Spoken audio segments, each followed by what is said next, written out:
allow me to reintroduce myself. My name is H to the OV. I used to move snowflakes by the OZ. I guess even back then you can call me CEO of the ROC. Yeah, I'm saying I just spoke to chilling. Alright, we're back with a new video and we're back to a regular work week. Regular, I don't know if there's such a thing in my life at the moment. We're currently at Panama Airport. We left Rio early this morning and we have a 3-hour layover here or stopover here before continuing over to Toronto, so Canada. And tomorrow, early tomorrow morning, we'll be attending a trade show. I'm going to be on a panel discussing permitting in northern climates. So in our industry, I mean, we're deploying things in the ground and we are dealing with permafrost most of the year, which gives a very short window to actually work.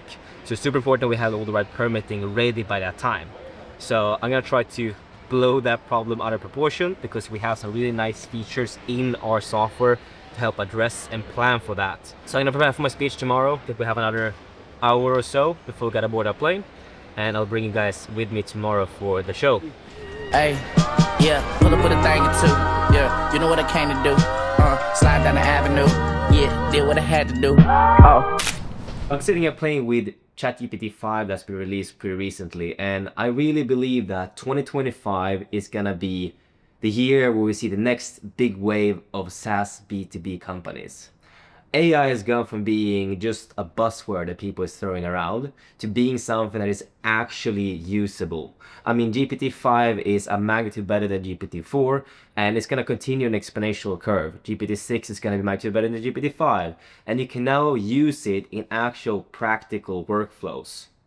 And the thing here is that companies are under more pressure. The margins are getting slimmer, competition is higher, they are desperate to find an edge and stay ahead with the evolution that's happening right now. So companies are no longer asking, you know, if they should be using AI, they're asking how should you be using AI. So they're desperate for a solution to implement it, but they don't know how. Which is a massive opportunity for us who is builders, who like technology. These companies are desperate to get a solution, and we can look at their operations, we can look at their workflows, and we can figure out, okay, how can we best implement AI here? Either package it as a consultancy service, or what's even better, implement it as a SaaS company, as a SaaS service. And these opportunities aren't in like the broad markets, not in the general spaces and the consumer spaces. These are in the vertical niches like construction, utilities, logistics, and so on. They're very outdated, they're very old school. A lot of it is stuck in PDFs, Excel spreadsheets, or like super outdated system.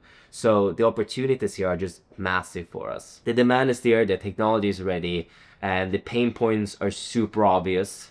So this is really your time. And if you don't know how, there's a ton of information online right now, and try to partner up with some other people. If you can find others, start brainstorming it, start working together. Find someone who is technical if you're not that yourself, and you can focus more on the business side, trying to understand companies' workflow and how to best automate them.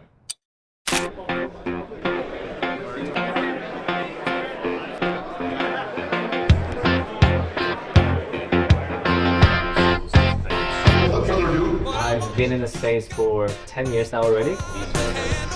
Another thing I really want to stress about is real-time visibility or real-time tracking. In 1995. You're aware of that, start working with it early on.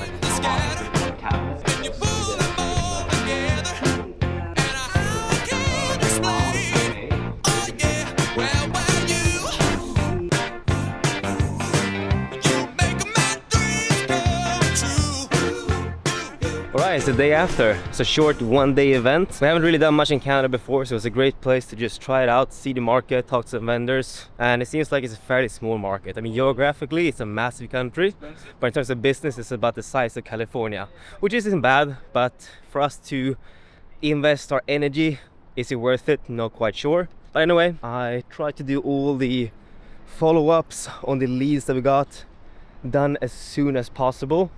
You don't want to have things laying around in your short-term memory or have any unmade decisions, because those are the things that weighs you down, that gives you worry and stress. So just trying to clear it off as soon as possible. But yeah, let's sit down and get some work done.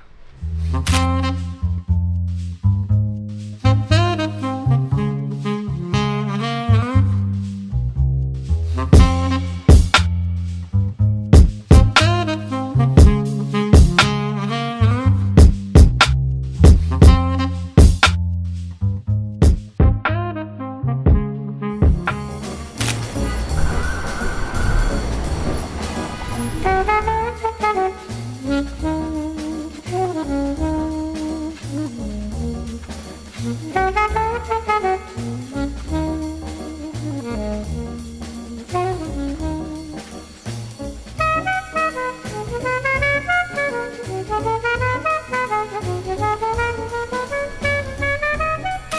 at this point, I'm pretty much just going between art museum and art museum in the world.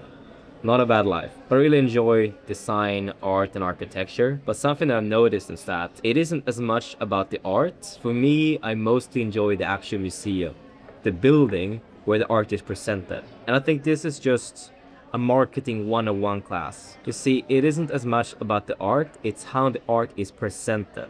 The same goes with your company when you're doing marketing.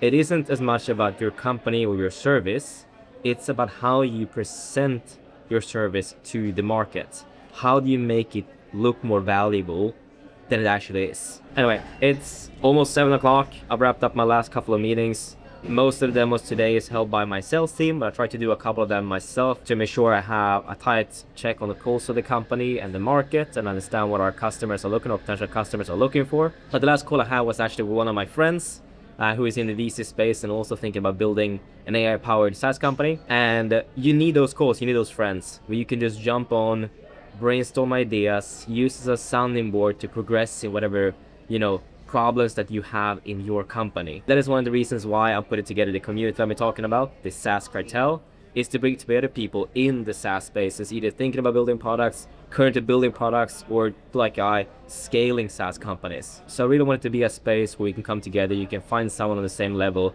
that you can use to get feedback, use as a sounding board to help you progress in your business, or maybe get connected with the right investor or co-founder or whatever it may be. So if you're one of those, if you're thinking about building or actually building something, sign up to the link below. Doesn't cost anything. I try to talk to as many of you as possible, try to understand what you actually need. I want to make it really valuable, whether it's going to be in-person events, just digital, finding investors, co-founders, just getting people to get feedback from. And when the time is right, we are going to launch it so we can start making those connections. Anyway, I'm going to wrap up here, and we have a last final day here, or 2 days to explore Toronto before heading down to San Francisco. 1940.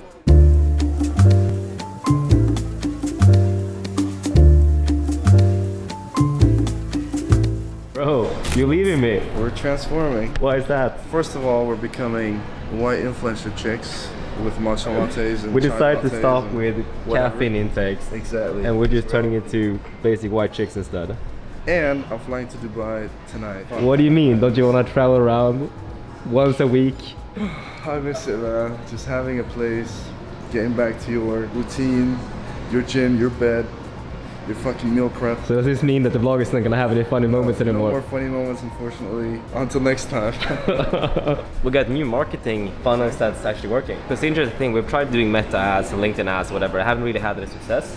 We had high production value on all our creatives, and now we try something slightly different. Exactly, and that's what it's all about, right? Experimentation and trying to iterate until you find something that clicks. The messaging, the ad, and I think now we've already closed a couple deals from the advertising, and running at a really solid cost per acquisition. So we just got to scale that up, and then also look at other venues where we don't need to be so reliant on being physically there, like the trade shows. So looking at more scalable options for within the pipeline. I mean, we live in a attention economy now, right? And it's about understanding on where is the eyeballs you're looking for.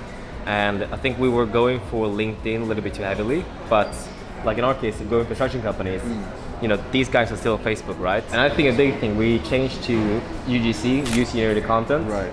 which stands out more if you go on Meta.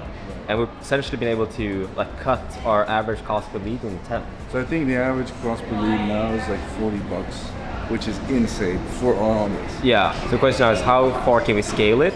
And then can we keep our close rate?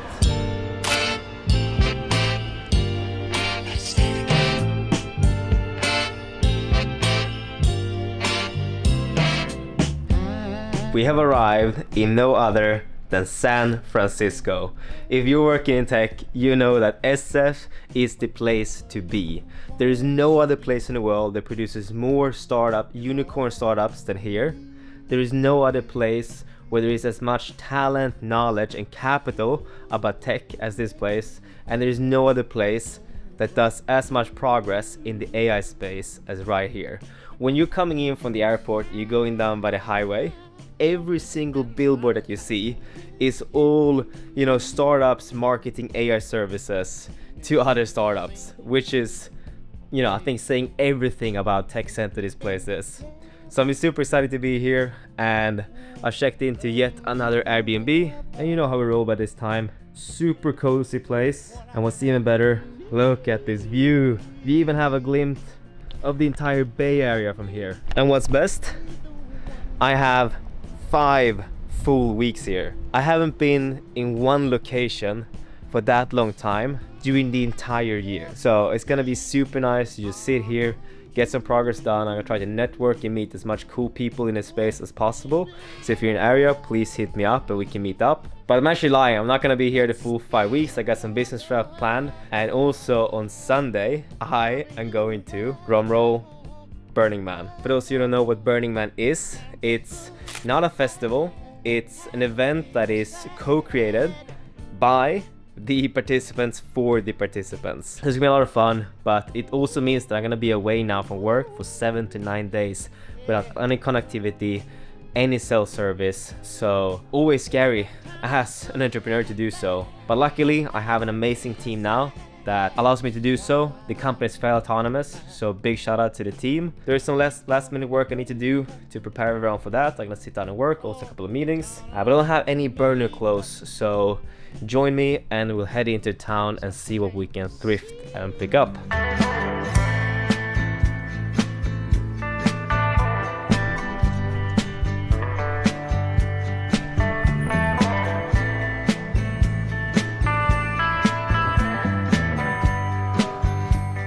I want to loop back to what I was talking to you about earlier in the video, why I believe 2025 and 2026 is going to be the years we see some big industry changing SaaS companies being launched. And that is because now finally technology with AI is market ready and actually useful to be adapted into workflows. And the market is also ready. The companies now realize that they need to implement new processes. So technology is ready, market is ready, which means that it's finally timing is ready. If you look at some old, I think it's either a TED Talk or one of the Y Combinator speeches that you can see on YouTube, where they rank the most important factors for the success of a startup, and they rank timing as the number 1 factor for you to succeed. So timing is now, and you can see that throughout history.